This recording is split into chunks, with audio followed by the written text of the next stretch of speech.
Hare Krishna. Bhagavad Gita as it is. Bhagavad Gita की जय। श्रील प्रभुपाद की जय। ओम नमो भगवते वासुदेवाय।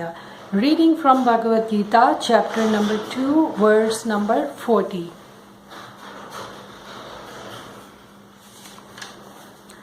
नेहाभिक्रमनासोऽस्ति प्रत्यवायो न विद्यते स्वल्पमप्यस्य धर्मस्य त्रायते महतो भयात्. In this endeavor there is no loss or diminution, and a little advancement on this path can protect one from the most dangerous type of fear. Purport: activity in Krishna consciousness, or acting for the benefit of Krishna without expectation of sense gratification, is the highest transcendental quality of work. Even a small beginning of such activity finds no impediment, nor can that small beginning be lost at any stage. Any work begun on the material plane has to be completed, otherwise the whole attempt becomes a failure. But any work begun in Krishna consciousness has a permanent effect, even though not finished. The performer of such work is therefore not at a loss even if his work in Krishna consciousness is incomplete. 1% done in Krishna consciousness bears permanent results, so that the next beginning is from the point of 2%. Whereas in the material activity, without 100% success, there is no profit. Ajamil performed his duty in some percentage in Krishna consciousness, but the result he enjoyed at the end was 100% by the grace of the Lord. Now, this is an interesting point. We need to understand that in the material world, when you do some work, if you don't finish the work, if you leave it halfway through, or if you just begin the work and you stop it, then there is no profitable outcome. You can say your time is wasted. For example, you try to build a bridge. An engineer tries to build a bridge and he makes a bridge halfway through, and then he stops the work. Then there's no use of that work. The time spent in doing the work is wasted. Or let's say you any activity, you are cooking something, you just do half the work and you leave it. The food is uncooked and therefore unedible, so you can't eat it.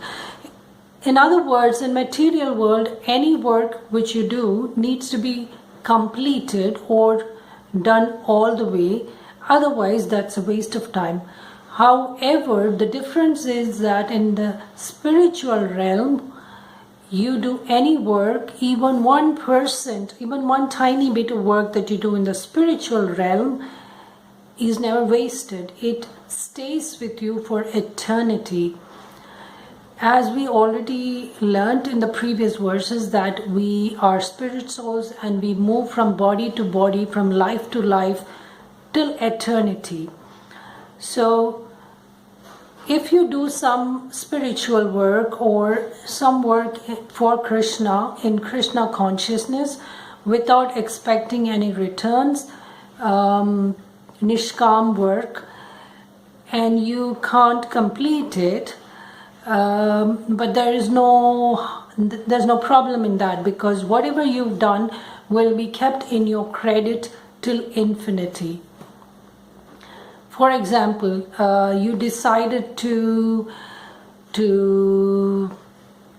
chant the Hare Krishna Maha Mantra, and you start chanting, let's say, 2 rounds of Hare Krishna Mantra, and you do it for 1 month or 2 months or 6 months, and then you become very busy with your life and you leave it.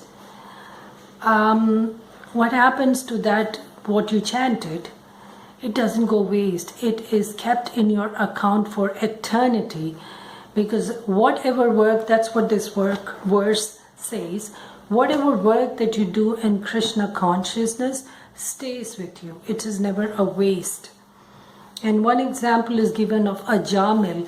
If you read Srimad Bhagavatam, a very famous story is that of Ajamil. Ajamil was a pious Brahmin, and he did many pious activities. He did austerities, he did a lot of chanting and prayers and all kinds of spiritual activities because he was a Brahmin of a very high order. He was born into a very spiritual family. However, one day as he was going to the forest to fetch some wood for doing puja or sacrifice, fire sacrifice, he had to go to the woods. So while he was at the woods, he happened to see a prostitute embracing and kissing a person, a drunkard. Ajamil was a very pious Brahmin, but just the sight of that agitated him. He lost his composure. He lost his mind. You see, that's what happened. We have these desires inside us. You may try to suppress it for some time, but a little thing can trigger it and it can go out of hand. So Ajamil, when he saw that, he became agitated and he couldn't control himself. And then he goes to the prostitute and he brings her home, and then he marries her. Then he has about 10 kids, and that's a story of that.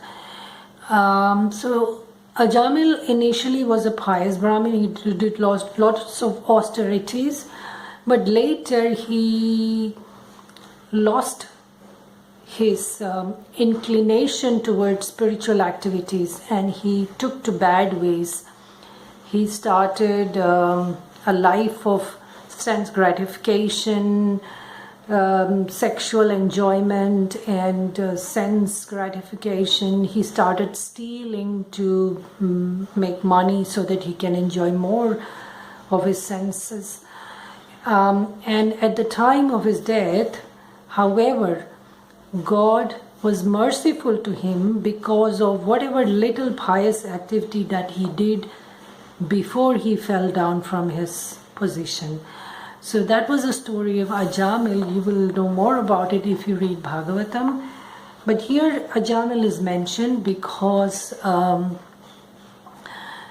to make us understand that anything that you do, any tiny bit that you do for Krishna, Krishna never forgets. You may forget it, but Krishna never forgets it. In Srimad Bhagavatam 1.5.17, there's a nice verse in this connection.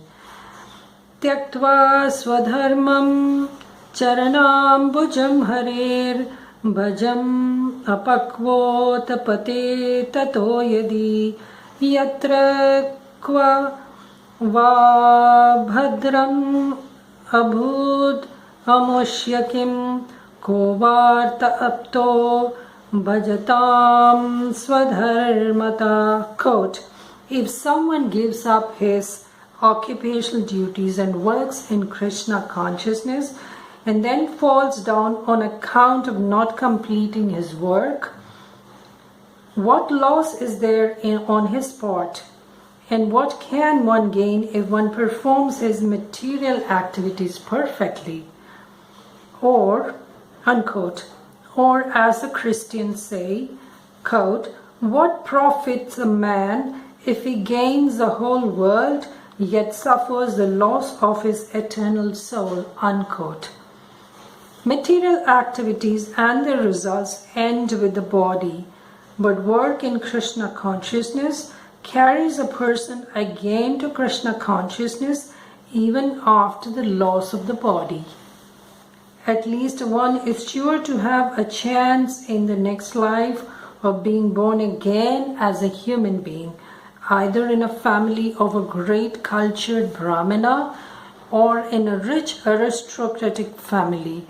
That will give one a further chance for elevation. That is a unique quality of work done in Krishna consciousness. Now, if you look around you, you will see that we have what is called as haves and have-nots. There are some people who have everything. They are in the laps of luxury. They are born with, as the so-called silver spoon. They are born into so much riches. It's unbelievable. They are so rich. And they seem to have everything easy in their lives. And then on the other hand, we have people who are in utter poverty. They are in extreme poverty. They don't have food to eat. They have to scavenge in the trash bins to look for food like cats and dogs. They are dying of starvation. Why is there this discrimination? Why are some people so well off and some people so poor? Well, the answer to that is that our previous life's karma.